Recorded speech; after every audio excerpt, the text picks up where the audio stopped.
I've been using the Osmo Pocket 3 for 7 months now, and these 10 things I'm about to share are some of the most important things you need to know if you want to make better videos with this camera. The first thing you're going to want to be aware of are the different focus modes. So you're going to want to turn on Pro mode and then scroll down here and tap on focus mode. There's 3 different focus modes you can choose from. You've got continuous, single and product showcase. So continuous mode is the mode you're going to want to use as a general purpose mode, for example when you're vlogging, but the mode we're most interested here is be aware of single shot focus mode. This is super useful in some different scenarios. So let's change to single focus mode. Wherever you tap, that's where the Osmo Pocket 3 is going to focus. And this makes it super easy to pre-focus on a certain area or focus on something that you know is always going to be the same distance from the camera, so you don't have annoying autofocus kicking in when you don't want it. And a really useful use for this, I'll just grab this bottle, is if you're doing sliding shots. What you can do is if you're doing like a reveal or a sliding shot, you can move the camera to wherever you want it to finish, tap on the thing that you want to reveal, then move the Pocket 3 behind the thing. Notice how it's not actually focusing on this. If we had it in continuous mode, this would actually be snapping into focus right now. Then we can just hit record and then perform the reveal or the slide.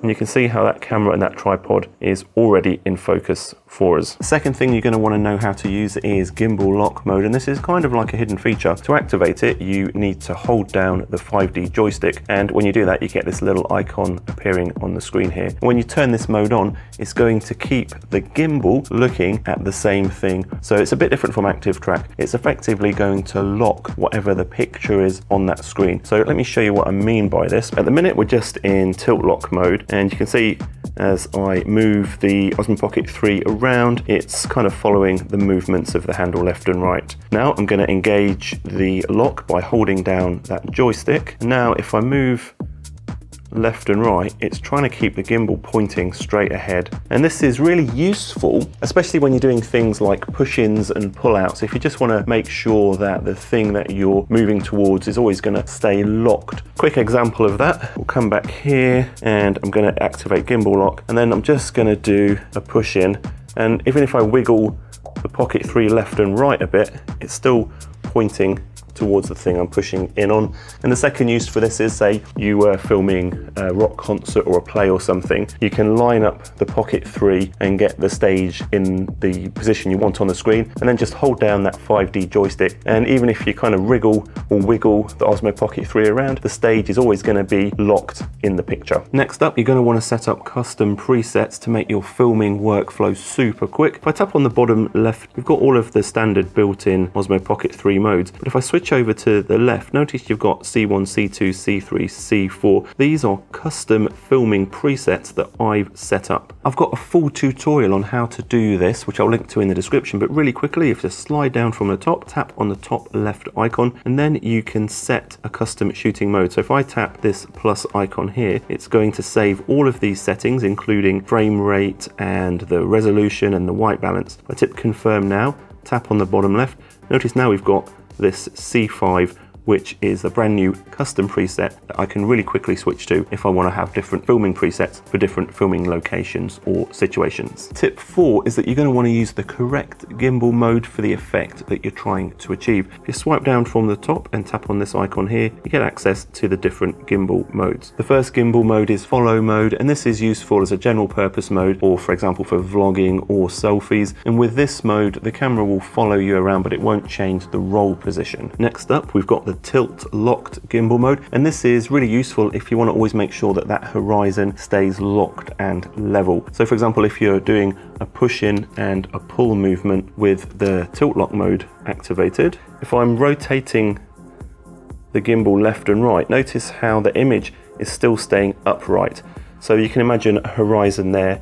Tilt lock mode is great if you've got landscapes, or if you're doing panning motions over a landscape and you want to make sure that that horizon doesn't go up and down and look terrible. All right, next up we've got the FPV gimbal mode, and this is the least restrictive or most creative gimbal mode. And you can imagine this having a similar effect as an FPV drone. I'll show you what this looks like, and you can see as I tilt left and right, it's allowing the horizon to move. So I can do a really quick flyby of my studio, and you can see how we're getting that FPV drone-like effect as I twist and tilt the camera. I hope that didn't make you sick. So you can use the FPV mode for like really creative shots. Maybe you're weaving in and out of a live dance performance or something like that. The next gimbal mode is the FPV-L or FPV locked mode. And this is kind of a bit of a weird one and a bit of a tricky one to explain, so I'm not going to go into loads of detail here, but maybe I'll do a future video on that. Tip 5 that pro users of the Osmo Pocket 3 know is that if you're filming slow motion, for example, you tap on the bottom left and scroll across and turn on slow motion mode, when you swipe up from the bottom, you've really only got 100 frames a second or 120 frames a second, and sometimes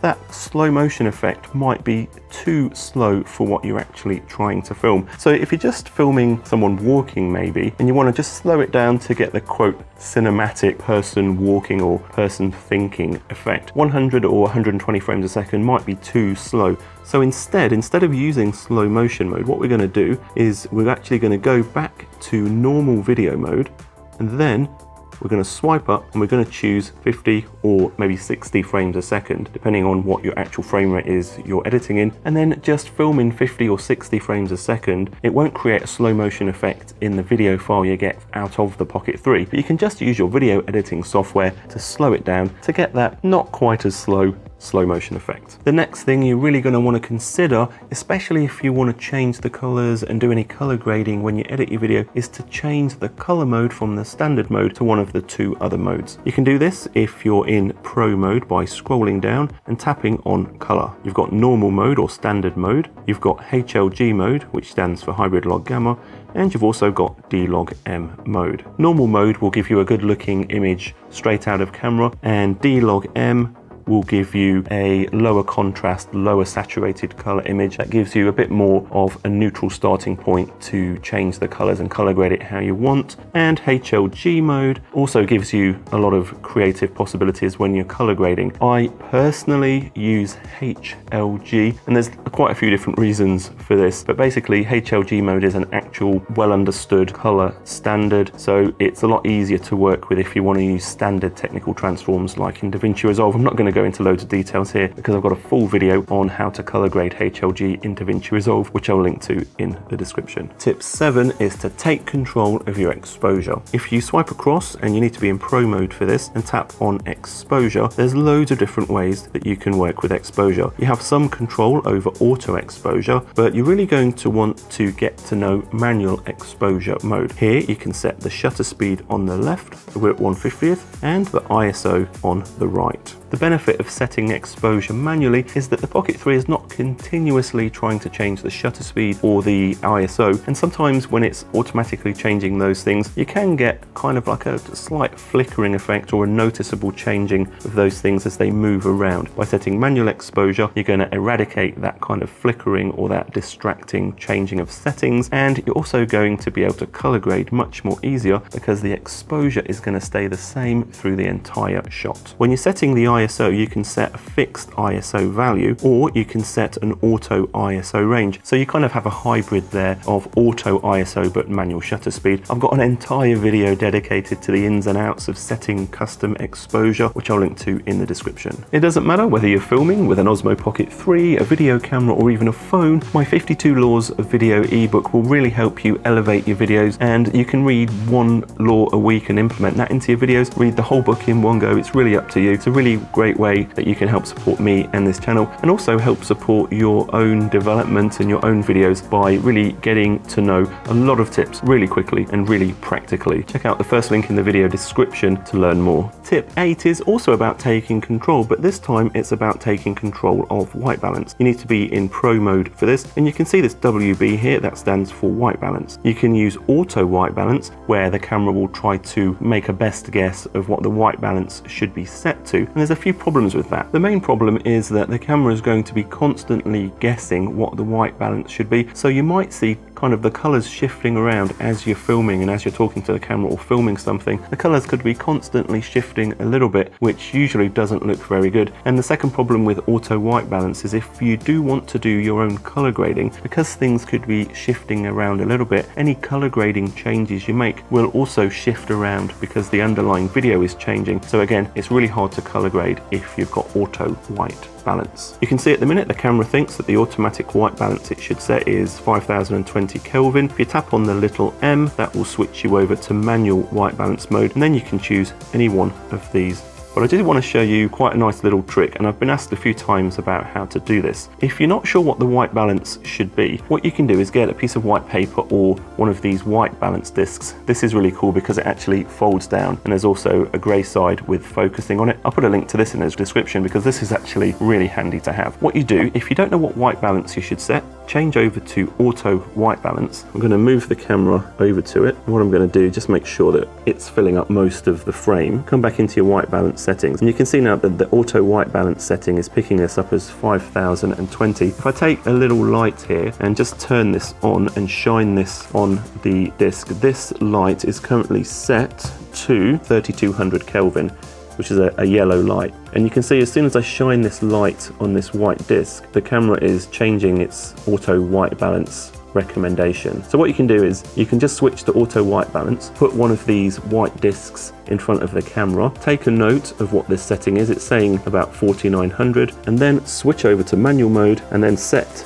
the manual white balance to what the auto white balance setting had for the white disc. All right, the next setting you're going to want to turn on is if you're using the DJI Mic 2 to get your audio into your Osmo Pocket 3, there's a really useful and important setting that you might want to take a look at. So swipe down from the top, tap on the little nut icon to get to the settings, and then scroll down until you see this built-in mic audio backup setting. Tap on that and make sure this is turned on. And what this will do is it will actually save a separate WAV file on your SD card, which will record audio from the built-in microphones on the Osmo Pocket 3, even if you're using a DJI Mic 2 wireless transmitter. And what this means is you've got another backup audio on the actual Osmo Pocket 3 if something went wrong with this and it stopped recording or it stopped transmitting. You've at least got a second backup copy of the audio from the built-in mics, but you can also use this for another purpose, and that's even if you're recording with your wireless microphone and everything's fine, you can mix in some sounds from around the camera as a separate audio track in your editing software to add a little bit of extra ambient audio for the location that you're filming in. The last tip I've got for you is also to do with audio, and what if you're not using a wireless microphone? Well, what you can do is you can swipe across from the right and tap on this little microphone icon to get access to the settings for the built-in microphones on the Pocket 3. What you want to do is make sure you take control of this setting here. This is the directional audio setting, and it allows you to choose which of the 3 microphones built into the Osmo Pocket 3 you're going to get sound recorded from. So by default, this is set to all. It's going to pick up sound from all 3 microphones, and it's going to give you a blend of all of those sounds from all around your Osmo Pocket 3 camera. Sometimes you might not want that though. For example, if there's a lot of wind noise coming from the side of the camera blowing into the side microphones, you might want to set this to front or front and back. In those modes, it's not going to pick up sounds from the left and right of the camera, only from the front and back. Also, this is quite a useful mode if you're just vlogging with the camera and you want to pick up the audio coming from your mouth and not from all around the camera. I put together this special playlist for you if you really want to get to grips with your Osmo Pocket 3, really get the most out of your camera and really get the most out of your investment. Also, please subscribe, I'd really appreciate that, and hopefully I'll see you in the next video.